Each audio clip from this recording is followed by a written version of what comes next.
दगड़कोट की महारानी सोनाबाई, जिनकी उम्र 60 वर्ष की,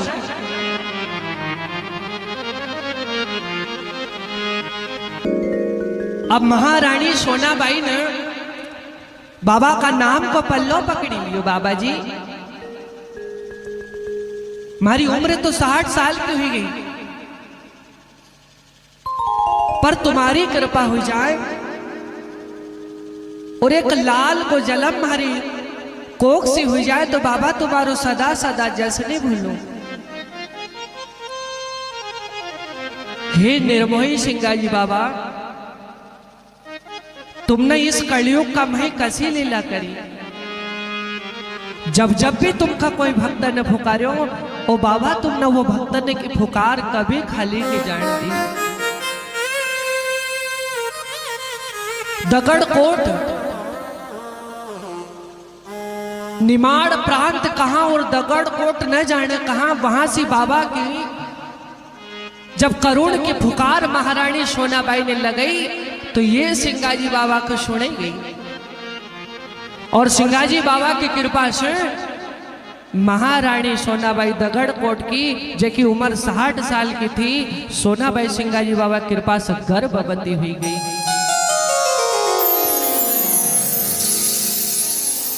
आठ 9 मास बीत्या रानी का।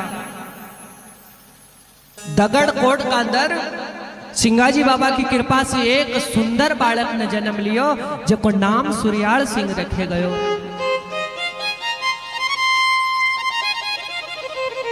दगड़कोट का अंदर जब खुशहाली छाई, महारानी सोनाबाई घर अन्न धन की तो कोई कमी नहीं थी। राजा धीर सिंह ठाकुर ने भी बाबा को शब्द अपने लिए खूब खुशी मनाए, बाबा जी तुमने हमारा जीवन को उद्धार कर दियो, हमारे घर बेटा को जन्म हुई हो। हे सिंगाजी बाबा, आज तुमने हमारो बांझ पड़ो मिटाई दियो। लोग हमका बोल बोलता था बाबा जी, वो बोल न से तुमने मक्का बचाई दियो। सोनाबाई का घर जैसो एक बालक ने जन्म लियो, गांव का लोग इकट्ठा हुआ। गांव की सकीन सोनाबाई से बोल रही, बहन देखो तो सही, वो सिंगाजी बाबा की कृपा देखो तो सही, उन सूखा आम का पेड़ का अंदर कसा मीठा मीठा फल लगे। मवरियो मवरियो मवरियो मवरियो छे दगड़कोट मझधार शुकोशो अंबो हरो हुयो। गांव की शकीन महारानी सोनाबाई का बेटा का देखिन कहे, हे सोनाबाई, ये सिंगाजी बाबा ने तुम्हारी पुकार कैसे सुन ली, तुम्हारा सूखा आम को उन्हें हरो बने दियो। बहन होने जिन दिन अंबो हरो हुयो, आसा मथुराम वो जन्म्या जधुपति राय, शुकोशो अंबो हरो हुयो। अरे भक्त न का खातिर तो वो पारी ब्रह्म परमात्मा ना मथुरा की जेल का अंदर भी जन्म लियो। गांव के शकीन परमात्मा से निवेदन करे, हे भगवान तूने भक्त न का खातिर काई नहीं करियो है। गांव के शकीन बते रे बहन होन, जब उस परमात्मा की कृपा हुई जाएगी तो फिर वो पशु पक्षी की आवाज कभी सुन ले। मनुष्य तो बहुत दूर की बात, कभी कभी तो वो परमात्मा का पशु ने भी अगर पुकारो तो वो पशु की आवाज भी वो गोविंद ने सुनियो।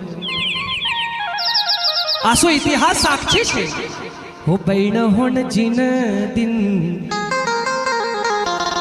हो जीजी होन जिन दिन अंबो हारो हुई गयो। दूसरी सखी पूछे, बोले कहा? आसी महाभारत में, आसी महाभारत में वो राखी थी टिटोरी की लाज। तगड़कोट में सुको अंबो हरो हुयो। जब महाभारत का अंदर कौरव पांडव को युद्ध हुई था, उस रणभूमि का अंदर टिटोरी नामक एक पक्षी था। देखो तो सही परमात्मा की महिमा। फुकार लगाउण्यो तो हणु, आवाज लगाउण्यो तो हणु, बताओ गोविंद आवे क्यों नहीं। टिटोरी नामक पक्षी, अब कौरव पांडव ने को युद्ध छिड़ियो, उस टिटोरी नामक पक्षी का 4 अंडा उस रणभूमि का अंदर रखेल था। अब दुर्योधन का हाथी को पैर वो टिटोरी का अंडा न का ऊपर रखाने वालों था। टिटोरी नामक पक्षी करुण की फुकार लगी रही, हे गोविंद ओ मधुसूदन ओ सावरिया मन कोई को काई बिगाड़ियो।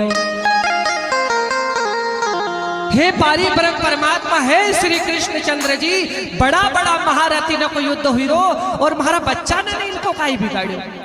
अब दुर्योधन का हाथी को पैर टिटोरी नामक पक्षी का 4 ही अंडा न का ऊपर रखने वाला था। वो गोविंद की मर्जी हुई, वही दुर्योधन का हाथी की गला से घंटी निकली और 4 ही अंडा न का ऊपर जई न घड़ियाल रखी गई और 4 ही अंडा बची गया।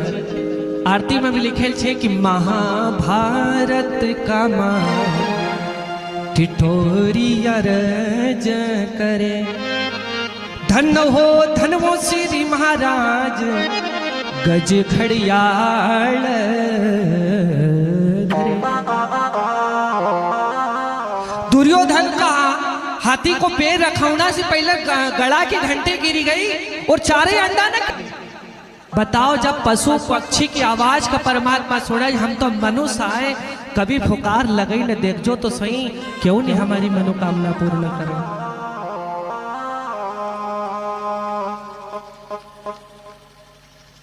तगड़कोट में खुशियाली छई। महारानी सोनाबाई कभी अपना बालक गोद में ले तो कभी पालना में झुलेगी और कही थी